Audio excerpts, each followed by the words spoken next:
पहा, आपल्याला इंग्रजी शिकायची आहे तर त्यासाठी सराव खूप महत्त्वाचा आहे. दररोज सराव करायचा, मग ते आपल्याला येणारच आहे. पहा, इथं मी काही वाक्य दिलेले आहे. मी अभ्यास करणार आहे, मग त्याला इंग्रजीमध्ये काय म्हणायचं? I am going to study. तुम्ही एवढं पाठ करून ठेवा, आय एम गोइंग टू आणि क्रियापदाचे पहिले रूप I am going to study म्हणजे मी अभ्यास करणार आहे. मी वाचन करणार आहे, I am going to read. पहा, प्रत्येक वाक्यामध्ये आय एम गोइंग टू आलेला आहे. I am going to, I am going to, I am going to, I am going out. मी अभ्यास करणार आहे, I am going to study. मी वाचन करणार आहे, I am going to read. मी चित्र काढणार आहे, I am going to draw picture. मी बाहेर जाणार आहे, आय एम गोइंग आउट. मी शाळेला जाणार आहे, I am going to school. मी गावाला जाणार आहे, I am going to the village. मी जेवणार आहे, मी जेवण करणार आहे, I am going to eat. मी पाणी पिणार आहे, I am going to drink water.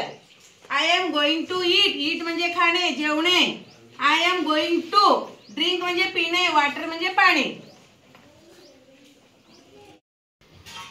पुढची वाक्य पाहूया आपण.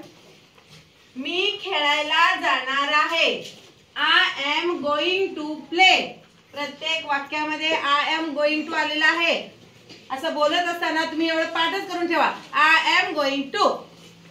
मी पाणी आणणार आहे, I am going to get water. I am going to get water. मी बाजारात जाणार आहे, I am going to the market. मी वर्ग स्वच्छ करणार आहे, I am going to clean the classroom. Clean the classroom.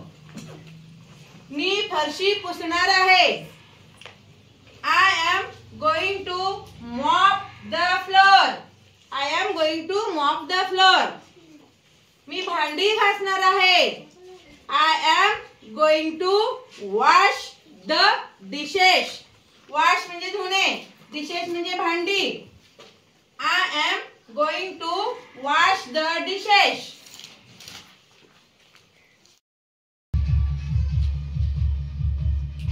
पाहायचं पुढची वाक्य काय आहेत. मला सांग, आम्हाला सांग, त्यांना सांग, त्याला सांग, तिला सांग, शिक्षकांना सांग. या वाक्याच्या शेवटी काय आहे? सांग हे क्रियापद आहे. क्रियापद अगोदर घेतलेलं आहे. पाहायचं टेल म्हणजे सांगणे. मला सांगला इंग्रजीमध्ये काय म्हणायचं? Tell me. Tell me. आम्हाला सांग, टेल अस. Tell us. त्यांना सांग, tell them. Tell them. Tell them. त्याला सांग, टेल हिम. टेल हिम. तिला सांग, टेल हर. Tell her.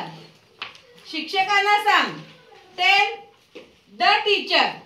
पाहायचं टेल मी. टेल मी मला सांग. आम्हाला सांग.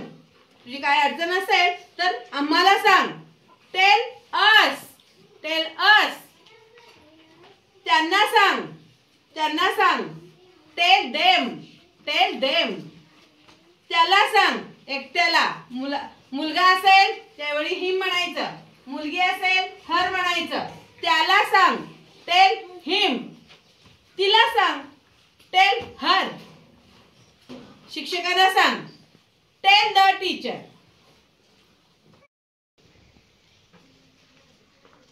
पहा, आईला सांग, पप्पांना सांग, तुझ्या बहिणीला सांग, तुझ्या भावाला सांग, परत सांग. आईला सांग, टेल मॉम. घरी जर आपल्या भावाशी बोलायचं असेल, भाऊ काय म्हणतो? टेल मॉम म्हणतो. पण बाहेरचे काय म्हणतात?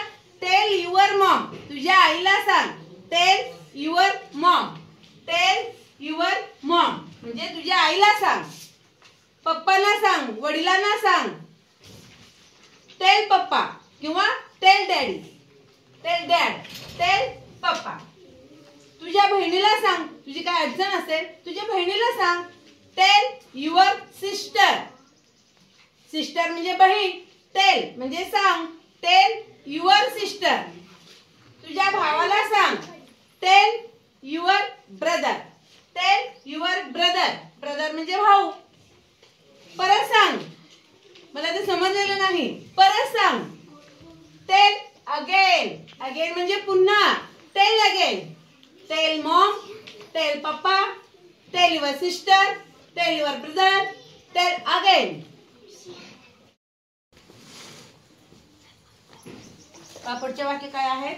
मी येईपर्यंत थांब. मी येईपर्यंत थांब, तू जाऊ नको. वेट. WAIT. वेट म्हणजे थांबणे. टिल म्हणजे पर्यंत. आय म्हणजे मी. कम म्हणजे येणे. Wait till I come. Wait till I come. Wait till I come. तिला समजावून सांग. तिला समजेना मी सांगितलेलं. तू तरी तिला समजावून सांग. समजावून सांगण्याला एक्सप्लेन म्हणायचं. एक्सप्लेन म्हणजे समजावून सांगणे. Explain to her. HER. Her म्हणजे तिला. Explain to her. झाडांना पाणी घाल. वॉटर म्हणजे पाणी. Water the plant. PLANT. Plant म्हणजे झाडे, रोपटे. Water the plant. Water the plant. हातपाय धुवून घे. शाळेतून आल्यानंतर, खेळून घरी आल्यानंतर तुमच्या घरी म्हणतात हातपाय स्वच्छ धुवून घे. हातपाय धुवून घे. वॉश. वॉश म्हणजे धुणे. Wash your hand. तुझे हात. Wash your hand and feet. FEET. Feet म्हणजे पाय. Wash your hands and feet.